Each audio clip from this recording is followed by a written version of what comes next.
नमस्कार प्रिय दर्शकों, आप देख रहे हैं ज्योतिष मंत्रा। प्रिय दर्शकों, यूं तो अनेकों अनेक तंत्र मंत्र यंत्र का प्रयोग यदा कदा बताता ही रहता, परंतु आज का जो प्रयोग है वो बिना सिद्धि साधना के कोई भी व्यक्ति सरलता और सहजता के साथ कर सकता है। आज से और अभी से इसका प्रयोग कर सकते हैं। प्रयोग किस लिए करना है? किसी भी प्रकार का बंधन हो, कहा जाता है 84 लाख योनियों में किसी भी प्रकार का बंधन बना हुआ है, उन बंधनों को खोलने के लिए, चाहे वो भूत प्रेत हो, तंत्र बाधा हो, किया कराया हो, लगा लगाया हो, या फिर डाकनी शाकनी आदि हो, या किसी ने आपके देवी देवता, कुल देवता, पित्र आदि बांध दियो, कहने का अभिप्राय बंधन चाहे कैसा भी हो, किसी भी प्रकार का हो, नित्य केवल 11 बार इस मंत्र का जप करना है। एक माला करने की आवश्यकता नहीं, कोई सिद्धि विधान की आवश्यकता नहीं, इतने से ही ये मंत्र अपना प्रभाव दिखाता है। अत्यंत सरल विधान किस लिए बोल रहा हूं? क्योंकि जो लोग साधक हैं, साधना में रत हैं, दूसरों के हित का कार्य कर रहे हैं, उनको एक बार इसका विधान कर लेना चाहिए, ताकि दूसरों के लिए जब वो करें तो सरलता और सहजता से कर सके और उनका कार्य सफल हो, सिद्ध हो, पूर्ण हो। इसीलिए थोड़ा विधान कर लिया जाए तो उत्तम होगा। सामान्य जन भी, गृहस्थ लोग भी अगर एक बार किसी शुभ योग सिद्ध मुहूर्त में इसका एक माला जप कर लें तो भी आपके लिए अत्यंत श्रेष्ठ होगा, पूर्ण रूप से फलदायी होगा। हो ही नहीं सकता नरसिंह भगवान के इस मंत्र का आप जप करें और कोई तंत्र मंत्र यंत्र भूत प्रेत बाधा बंधन रह जाए, कट ना पाए। निश्चित कटेगा, हर हाल में हटेगा, सब प्रकार के बंधन छूटेंगे, चाहे वो कहीं से भी, कैसे भी, कितने ही बड़े तांत्रिक ने लगाया हो, बंधन कटेगा मतलब कटेगा। इतना प्रभावी ये मंत्र प्रयोग है। तो चलिए अधिक विलंब न करते जानते हैं किस प्रकार इसका विधान करना है, कैसे विधान करना है, किस सामग्री के साथ विधान करना है और किस दिन और किस समय इसका विधान करना है। प्रिय दर्शकों, जैसे कि मैंने आरंभ में कहा, बिना सिद्धि साधना के आज से ही इसका प्रयोग कर सकते हैं। तो विधि विधान में कुछ विशेष करने की आवश्यकता नहीं है। सामान्य भोग सामग्री जो भी आपकी व्यवस्था बने वो ले लीजिएगा। इसके साथ में सामान्य अक्षत, पुष्प, धूप, दीप, नैवेद्य, फल फूल जो भी आपके पास उपलब्ध हो वो आप पूजन के लिए रख लीजिए। सामान्य सा पूजन विधान जो अक्सर मैं किसी साधना मंत्र साधना में बताता हूं वो आपको कर लेना है। कब? जब कोई सिद्ध योग मुहूर्त चल रहा हो, रविवार, मंगलवार का दिन हो, अमावस्या हो, चतुर्दशी हो अथवा पूर्णिमा हो, कोई भी दिन हो, इन दिनों में आप इस प्रयोग को, इस मंत्र को सिद्ध कर सकते हैं। ग्रहण काल, दीपावली आदि तो अत्यंत श्रेष्ठ समय है, परंतु रविवार, मंगलवार, पूर्णिमा, अमावस, चतुर्दशी इन दिनों में भी इस मंत्र को सिद्ध करके लाभ ले सकते हैं। क्योंकि जैसे पुनः बता दूं, आरंभ में ही कहा बिना सिद्धि के आज से प्रयोग कर सकते हैं, तो ये अपने आप में ही पूर्णतः जागृत मंत्र है, सिद्ध मंत्र है। तो इसलिए कोई सिद्ध योग मुहूर्त बन रहा हो, शुभ लाभ अमृत का चौघड़िया चल रहा हो, उस समय में प्रातः काल अथवा रात्रि काल में जब भी आपको समय लगे इसका थोड़ा विधान कर लीजिएगा। सर्वप्रथम विधान क्या करना है? अपने घर में उत्तर अथवा पूर्व मुख होकर के बैठ जाइए। अपने सामने लाल रंग का अथवा पीले रंग का एक वस्त्र किसी चौकी पट्टे पर बिछा लीजिए। उसके ऊपर नरसिंह भगवान का एक विग्रह स्थापित कर लीजिए, अथवा केवल एक दीपक अक्षत के ऊपर, अथवा किसी भी प्रकार का न हो, बाजरा हो, गेहूं हो, या जो भी आपके पास है वो आप रख लीजिए। उसके ऊपर आपको दीपक स्थापित करना है। दीपक स्थापित करने के बाद सबसे पहले थोड़ा शुद्धि आचमन कीजिएगा। शुद्धि आचमन के बाद में दीप प्रज्वलित कीजिएगा, और दीप प्रज्वलित करने के बाद सबसे पहले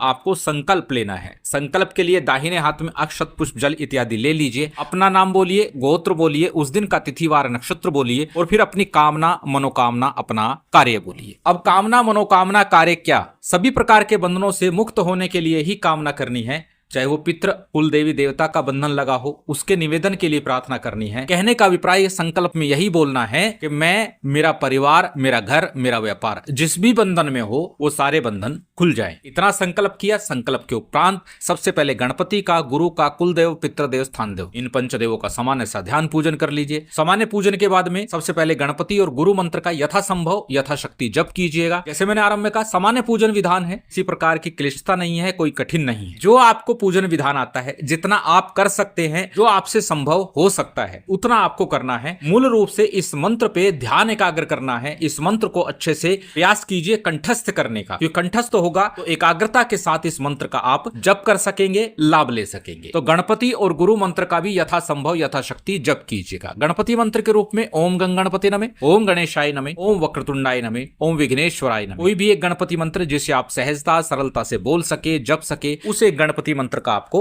जप कर लेना है। गणपति मंत्र के जप के बाद में गुरु मंत्र का भी जप कीजिएगा यदि आपने गुरु दीक्षा नहीं ली, क्योंकि अक्सर ये प्रश्न आता है गुरु दीक्षा नहीं ली है, और कई बार ये प्रश्न भी आता है कि हमने गुरु दीक्षा तो ली थी लेकिन अब हमारे गुरु नहीं है, वो गोलोक गमन कर गए हैं, वैकुंठ धाम चले गए हैं, तो अब क्या करें। प्रिय दर्शकों, गुरुदेव का दिया हुआ मंत्र आपके पास है। गुरुदेव शरीर रूप में आपके साथ है या नहीं है, परंतु मंत्र के रूप में उनका आशीर्वाद है और साथ ही साथ आत्म रूप से आप उनसे जुड़े हुए हैं। इसलिए ये संशय बिल्कुल ना पालिएगा कि हमारे गुरुदेव तो अब स्वर्गवास हो गया, देवलोक गमन कर गए या वैकुंठ धाम चले गए, अब इस मंत्र का जप करें अथवा ना करें। निश्चित कीजिए, वही आपके लिए श्रेष्ठ होगा। अन्यथा जैसे मैं अक्सर बोलता हूं, यदि गुरु दीक्षा नहीं ली तो भगवान शिव, गुरु गोरखनाथ या श्री हनुमान जी महाराज का सानिध्य रखते हुए, उन्हें गुरु मानते हुए, ध्यान करते हुए उनके मंत्रों का जप कर लीजिए। भगवान शिव के पंचाक्षरी मंत्र ओम नमः शिवाय का, या फिर गुरु गोरखनाथ जी के ओम गुरु गोरक्षनाथाय नमः इस मंत्र का, या श्री हनुमान जी महाराज के ओम हंग हनुमते नमः इस मंत्र का जप गुरु मंत्र के रूप में कर लीजिए। जिसमें आपकी आस्था हो उस मंत्र का गुरु मंत्र के रूप में जप कीजिएगा। गणपति गुरु मंत्र का जप किया, उसके बाद आज का जो मूल मंत्र है इसका आपको जप करना है। प्रिय दर्शकों, ये साबर तांत्रिक मंत्र कहलाता है और पूर्व में भी अनेकों बार बोल चुका हूं, जब तंत्र की चर्चा हो, तंत्र एक अंग्रेजी दवा की तरह काम करता है कि तुरंत प्रभाव दिखाता है, परंतु सावधानी और एकाग्रता के साथ रक्षा विधान जरूरी होता है जब तांत्रिक साबर मंत्रों का जप किया जाता है। तो एक रक्षा मंत्र में दे रहा हूं। वैसे तो ये मंत्र ही स्वयं सिद्ध है, परंतु कई बार जब हम उग्र मंत्रों का जप करते हैं तो अनायास ही भय उत्पन्न होने लगता है। कुछ ऐसी क्रियाएं हमें दिखती है जिससे हम भयभीत हो जाते हैं। इसलिए आप भयभीत ना हो और किसी प्रकार की दिक्कत ना हो, उसके लिए रक्षा मंत्र भी मैं स्क्रीन पर दे रहा हूं। मां काली का यह स्वयं सिद्ध रक्षा मंत्र है। इस मंत्र का आप केवल 7 बार जप कीजिएगा। अपने सीने पर, छाती पर फूंक मारिएगा, आप सर्व प्रकार से सुरक्षित हो जाएंगे। अथवा चाकू से अथवा सिंगरप से अपने चारों तरफ एक रेखा खींच लीजिए, 7 बार मंत्र बोलते हुए। मां काली रक्षा मंत्र आपकी स्क्रीन पर है, इसका स्क्रीनशॉट लेके रख लीजिए और किसी भी प्रकार से जब आप भयभीत हो, कोई साधना मंत्र आदि करें तो इसका प्रयोग रक्षा मंत्र के रूप में कर सकते हैं। बात करें आज के मंत्र की, जैसे मैंने कहा कि मंत्र को पहले अच्छे से कंठस्थ करें, और यह बात मैं अक्सर बोलता हूं, तो साधना में मंत्र में पूरा मन लगता है और मंत्र शीघ्र जागृत हो जाता है। तो अच्छा होगा मंत्र को सिद्ध करें। अन्यथा दूसरा ऑप्शन भी देता हूं, बार बार बोलता हूं कि भोजपत्र के ऊपर लाल चंदन से अथवा सिंदूर से, चमेली अथवा अनार की कलम से मंत्र को लिख लीजिए, अपने सामने रखिए, फिर मंत्र का उच्चारण कीजिएगा, तो भी मंत्र निश्चित रूप से जागृत होगा, सिद्ध होगा और आपके मनोरथ की सिद्धि करेगा। तो मंत्र आपकी स्क्रीन पर है, स्क्रीनशॉट ले सकते हैं, किसी कॉपी नोटबुक में नोट कर सकते हैं। मंत्र को एक बार बोल करके बता देता हूं। मंत्र इस प्रकार है, नाड़ी राखो नरसिंह, भुजा राखो हनुमान, चक्र चलाकर बंधन काटो, काटो तंत्र मंत्र बाण, वर छोड़ो वरियारी छोड़ो, छोड़ो माया बंद, खेर खूट के खेरो छोड़ो, छोड़ो चाक चौबंद, घर छोड़ो घिलोची छोड़ो, देव छोड़ो देवबंद छोड़ो, आकाश छोड़ो पाताल छोड़ो, धरती के चारों कोना छोड़ो, महानरसिंह की चाकरी फिरे, 84 गुणियों को बांधो, बंधन छोड़ो कुल को, पितरन को, काया को, बुद्धि को बंधन छोड़ो, महानरसिंह आगे चले, कर्म को बंधन छूटे, पाताल नरसिंह पीछे चले, सहस्त्र बंधन छूटे, नारायण को चक्कर लियो, श्री राम को बाण लियो, परशुराम को फरसा लियो, जुग टले समुद्र सूखे, गंगा उल्टी बहे, भगत की शक्ति चले, गुरु आचा चले, दुहाई निरंकार की, दुहाई महादेव की। अत्यंत सरल मंत्र, 5, 7, 10 बार दोहराएंगे तो निश्चित याद भी हो जाएगा। मंत्र जब कंठस्थ हो जाए अथवा कंठस्थ ना भी हो तो जैसे बोल चुका हूं, भोजपत्र के ऊपर लिखिएगा, उसको सामने रखिएगा, फिर मंत्र का जप कीजिएगा। अब कितना जप करें? साधना विधान, सिद्धि विधान के लिए मात्र 1 माला जप पर्याप्त होगा। अन्यथा यदि साधक हैं तो 11 दिवस तक 1 माला नित्य करेंगे, अत्यंत श्रेष्ठ होगा, पूर्ण लाभ मिलेगा। प्रयोग की बात करें तो इस मंत्र से झाड़ा लगा सकते हैं, गंडा ताबीज बना सकते हैं, जल अभिमंत्रित करके पिला सकते हैं। घर के अंदर कोई समस्या दिखती है तो अपने सामने किसी तांबे अथवा पीतल के पात्र में, बर्तन में जल रखिए, इस मंत्र का 11 बार उच्चारण कीजिए और उस जल को पूरे घर में छिड़क दीजिए। निश्चित आपको प्रथम दिन ही चमत्कार दृष्टिगोचर होगा, घर से नकारात्मक शक्तियों का पलायन होगा। सभी कुछ लिखित रूप में भी दे रहा हूं, प्रयोग विधि भी लिखित रूप में दी जा रही है, करके लाभ अवश्य उठाइएगा। शिव शक्ति की विशेष कृपा आप सभी को प्राप्त हो, यही कामना है। उम्मीद करता हूं आज की ये जानकारी, ये वीडियो आपको अच्छी लगी होगी। यदि अच्छी लगी हो तो कृपया लाइक कीजिएगा, शेयर कीजिएगा। यदि चैनल पर नए हैं तो सब्सक्राइब कर बेल आइकन बटन दबा दीजिएगा। जय माता दी,